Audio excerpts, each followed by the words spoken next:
My family did not like this guy from the start. Oh my days. My mom called him fries without salt. He didn't even open the door for me. He got mad when I told him to. So I met my lesson in high school. Um, I think we've all been there before where we get in a relationship and we think this person is the love of our life. We're going to be with them forever. We're going to have kids with them. We're going to get married. We're going to have a dog, blah, blah, blah. Yeah, that's what I thought too. This video, if you are in a relationship, is not to make you like question anything. I'm truly out here to give advice to people who are probably struggling in a relationship that isn't benefiting them, or they feel like for a while they've been stuck and they don't know how to get out of a relationship. Yeah, this is for you guys, or just anyone who's just into some drama and wants to hear how my breakup ended. Okay. So I've been thinking about that for a while. I remember when I was with my ex, I would always ask myself, is he someone who's going to be willing to take care of me when I'm older, or is he just someone that I like at the moment? I don't know. So let me introduce some backstory, right? So high school, I was never into relationships. I was always that girl that was like, yeah, I'm not dating until college. If then, first I'm gonna become a doctor, then I'm gonna date. Like, I don't care, blah blah blah blah blah. And then my then boyfriend comes along. So I was in a club called esports in high school. It was a little nerdy, but it was all about people who played video games. So that's where I had met my then boyfriend.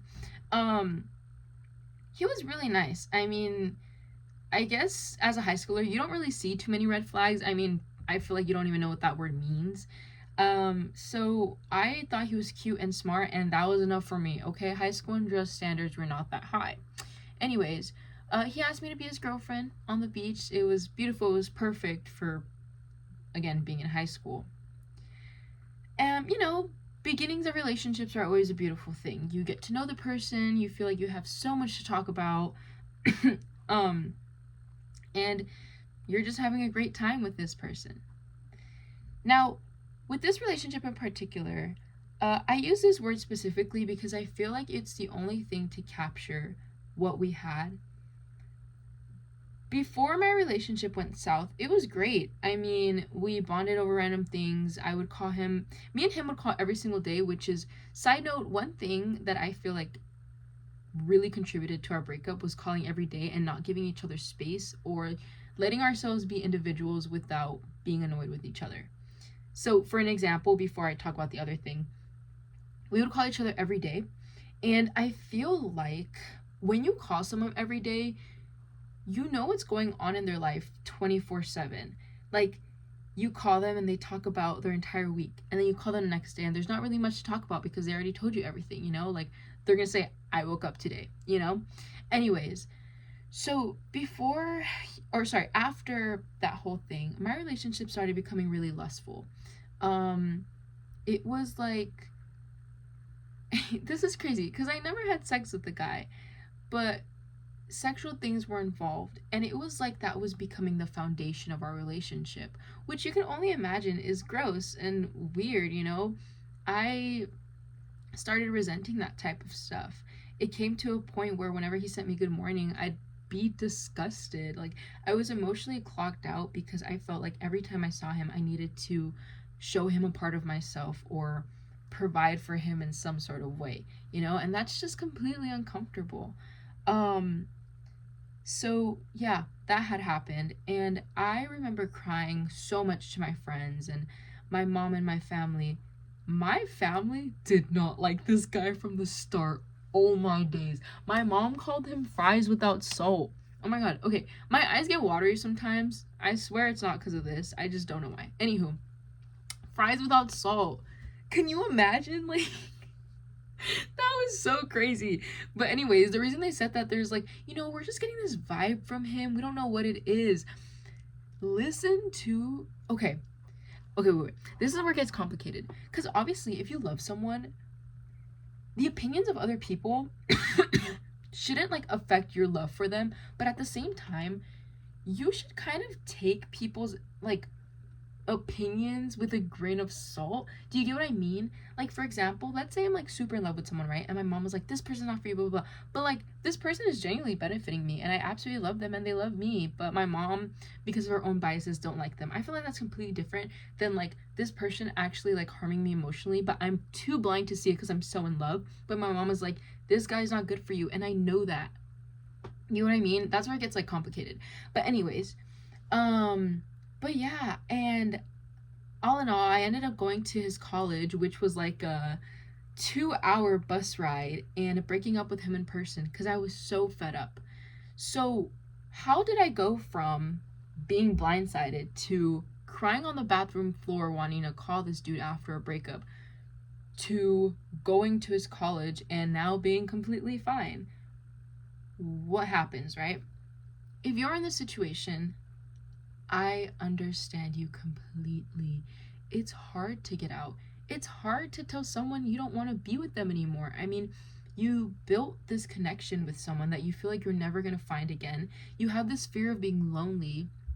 You know, you have this fear of just someone not loving you the same way because only they can love you like that. And low key, guys, he was kind of manipulative. Like, I remember when I was breaking up with him, I was like, I'm just scared, you know, I can't imagine you with another girl, and that's what I'm scared of. And he would be like, yeah, like I can't imagine you with another guy either. But like his tone was so weird, and I don't know. Icky. But anyways, so how, right? I want to say the first thing, and I know this is so annoying to hear if you're someone who's struggling with anything right now. Time heals all, okay? And heels hurt to walk in. I love Drake is cool sometimes. Anyways, time heals. It does. I'm gonna hold your hand when I say this.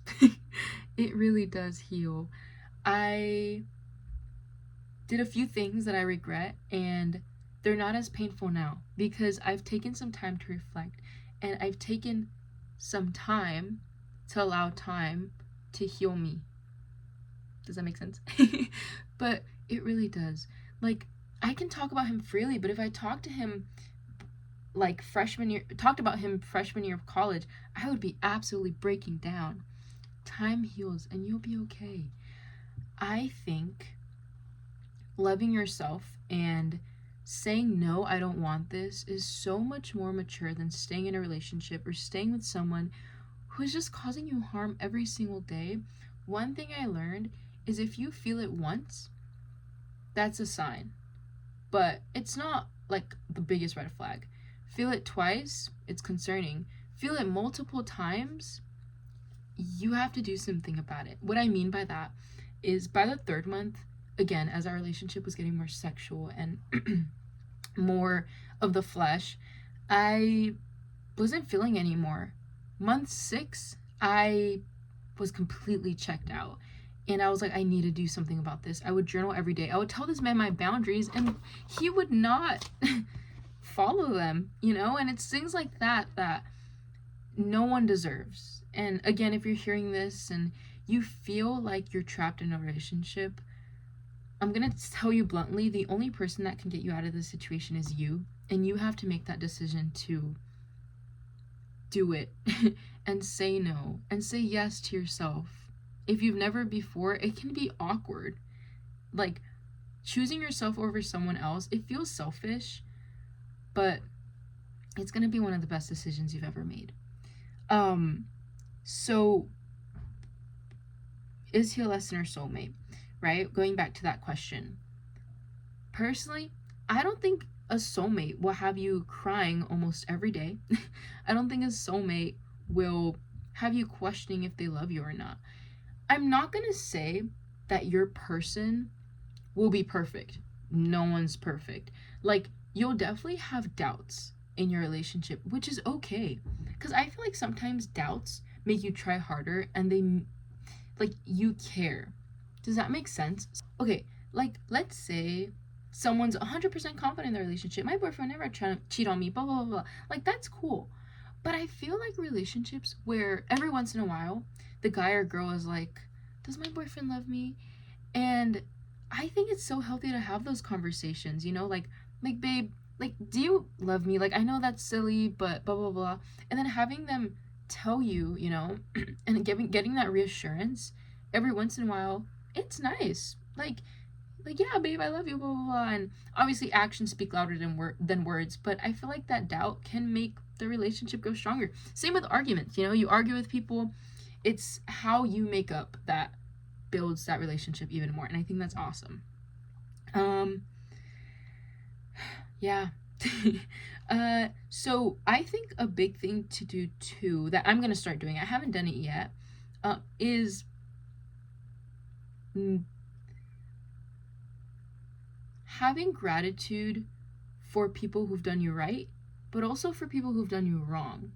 So, for example, obviously, I'm grateful for my mom. Hello, my mom is so awesome. I absolutely love her. And on the other hand, I could say I'm grateful for my ex. Why? You know, some people might be like, why? Like, bro had me at my lowest time. He had me at the. I can't speak. I was rock bottom when I was with him. Right? People can say that. But at the same time, you can flip the coin and say, well, he taught me what I don't want in a relationship. He didn't even open the door for me. He got mad when I told him to. So that's what I don't want in my next relationship. I don't want a little boy. But anywho, I don't want a lustful relationship. Maybe you guys can be saying, I want my next relationship to be a lot of communication. I realized I didn't have that in this relationship, blah, blah, blah, blah. So you can say, like, things like, I'm grateful that my ex taught me that choosing myself is better than, you know, choosing someone who won't benefit me.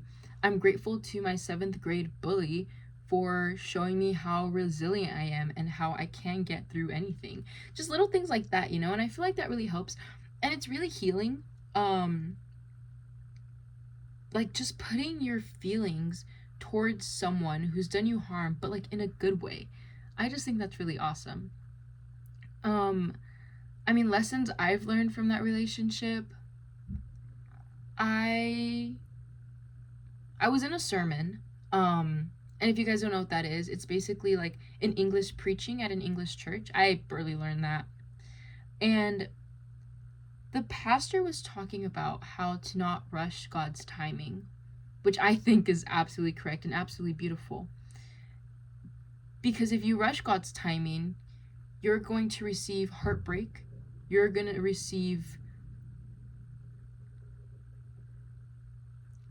like sadness that you weren't meant to receive, because God didn't have that plan out for you, you know? And I feel like with my ex, I really rushed it. I mean, the thought of a boyfriend sounds super cool in high school, like, hello. And I'm glad I took that chance, because my sister has been in a relationship with her boyfriend for over 5 years, and I kind of wanted to be the same. And I felt like I needed to stick with this guy because I'm like, oh, I want to be like that, like high school sweethearts, blah, blah, blah, you know? But I did what was best for me, and that's really awesome. So back to it, you know, waiting for God's timing. That person will be there for you, and they will love you unconditionally for who you are. And I'm still trying to believe that. As I'm trying to convince you guys, I'm trying to convince myself too. Don't worry. It's hard out here. Where the fish is at, I don't know. But again, I'm still learning. And I just want to end off with just one-on-one, me and you, whoever you are. I can't see you. But you are loved, okay? Whatever situation you are in, I truly believe that you are strong enough to make the right decision for yourself, for the people around you, and I just hope that you are safe wherever you are. And actually, I have been reading this book. There's this quote that was my sando, I did not fart, okay?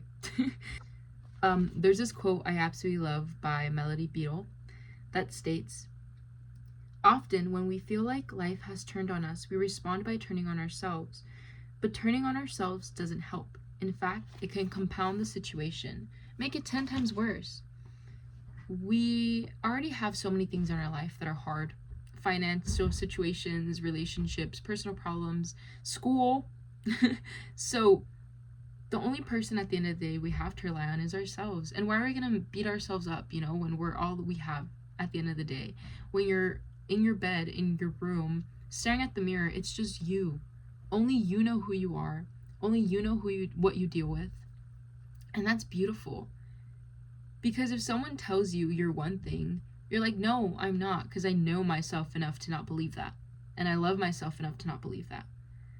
So open your hearts today. Okay, I didn't mean to get so serious, but seriously, like, just love yourself, guys. And again, I'm trying to learn too. I'm gonna do this challenge where I talk to myself for 30 days straight in the mirror, and I think that's an amazing thing that you guys can try too for self-care.